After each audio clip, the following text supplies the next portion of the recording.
এই পর্বটা কিন্তু একেবারে অন্যরকম।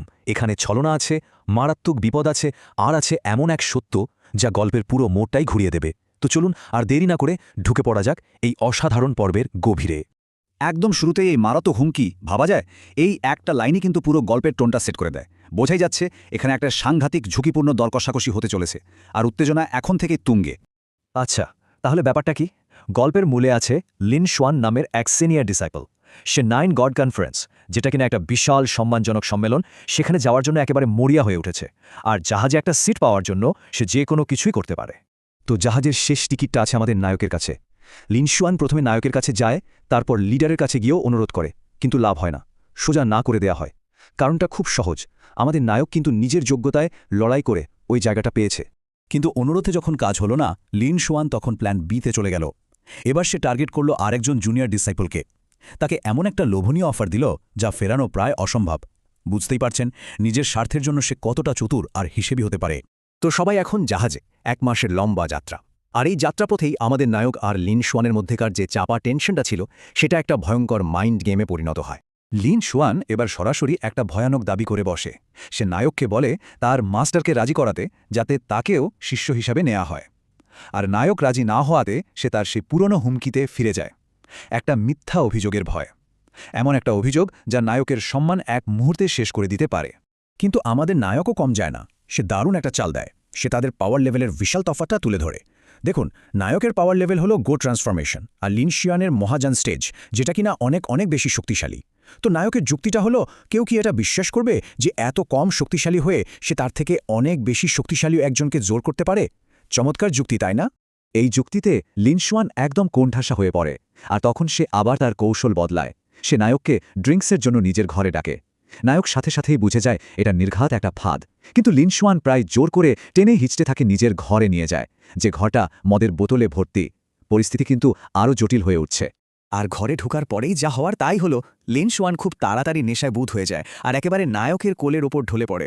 ভাবুন একবার অবস্থাটা, কি সাংঘাতিক একটা আপত্তিকর পরিস্থিতি। এখন তো নায়কের সম্মান, ভবিষ্যৎ সবকিছুই ঝুঁকির মধ্যে। কিন্তু এই চরম বিপদেও নায়ক মাথা ঠান্ডা রাখে। সে কি করল জানেন? সে লিন শুয়ানকে অজ্ঞান করে দেয়। ঠিক তখনই অন্য একজন দরজায় নক করে। নায়ক তখন লিন শুয়ানের পাশে এমনভাবে শুয়ে পড়ে যেন সেও মাতাল হয়ে ঘুমিয়ে গেছে। আর প্ল্যানটা দারুণভাবে কাজ করে। যে এসেছিল সে ওদেরকে ওই অবস্থায় দেখে আর বিরক্ত না করে চলে যায়। কি দারুণ উপস্থিত বুদ্ধি! যাই হোক, এই ঘটনার কয়েকদিন পর যখন লিন শুয়ানের ব্যাপারটা একটু থিতিয়ে এসছে, ঠিক তখনই তাদের শান্ত যাত্রায় একটা বিশাল বাধা আসে। এবার বিপদটা কোনো মানুষের থেকে নয়, বরং সমুদ্রের গভীর থেকে উঠে আসে। হঠাৎ করেই জাহাজটা থেমে যায় একেবারে একটা ভয়ঙ্কর দানবদের এলাকায়। এল্ডার লু নামে একজন সিনিয়র তাদের সাবধান করে দেন যে তারা জল দানবদের এলাকায় ঢুকে পড়েছে। মানে এমন এক জায়গা যেখানে বিপদ পদে পদে। এল্ডার লু বলছিলেন, চিন্তা করো না, আমি আছি। আর তার কথা শেষ হতে না হতেই একটা বিশাল সাপের মতো দানব সোজা জাহাজে অ্যাটাক করে বসে। জাহাজের সবাই তো ভয় একেবারে দিশেহারা।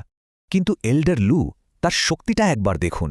তিনি একাই মাত্র একটা আঘাতে ওই বিশাল দানবটাকে শেষ করে দিলেন। মানে তার ক্ষমতা যে কি পর্যায়ে তা এখান থেকে স্পষ্ট বোঝা যায়। দানবটা মরার পর সবাই যখন হাফ ছেড়ে বেঁচেছে, ঠিক তখনই পরিবেশটা কেমন যেন ভারী হয়ে গেল। কারণ এই যুদ্ধের হিরো মানে এল্ডার লুকে নিয়ে এমন একটা কঠিন সত্যি সামনে এলো যা সবার মন খারাপ করে দেয়। ব্যাপারটা হলো, এল্ডার লু একজন হিউম্যান ইমর্টাল, মানে সাধকদের জন্য এটাই ক্ষমতার সর্বোচ্চ স্তর বলে মনে করা হয়। ভাবা যায়, তার অস্ত্রটাও ইমর্টাল লেভেলের। এই দুই মিলিয়ে তিনি প্রায় অপরাজেয়। কিন্তু এই অবিশ্বাস্য ক্ষমতা একটা শর্তের সাথে আসে। একজন হিউম্যান ইমর্টালের আয়ু মাত্র 10,000 বছর, আর এল্ডার লু তার এই আয়ুর প্রায় শেষ সীমায় পৌঁছে গেছেন। এল্ডার লু কিন্তু নিজের ভাগ্যকে খুব শান্তভাবে মেনে নিয়েছেন। তিনি মনে করেন তিনি সাধনার সর্বোচ্চ শিখরে পৌঁছে গেছেন, এর ওপরে আর কিচ্ছু নেই। তার জীবনে আর মাত্র কয়েকটা দশকই বাকি আছে। কিন্তু ঠিক যখন এল্ডার লু তার এই মৃত্যুকে শেষ সত্যি বলে মেনে নিয়েছেন, তখনই আমাদের নায়ক এমন একটা কথা বলে যা সবার বিশ্বাসকে নাড়িয়ে দেয়। আর এখান থেকেই পর্বের আসল ক্লাইম্যাক্সটা শুরু হয়। নায়ক বলে, এল্ডারের আরও উপরে যাওয়ার যোগ্যতা আছে, এই সীমাটা শেষ কথা নয়। এটা শুনে এল্ডার লু তো অবাক।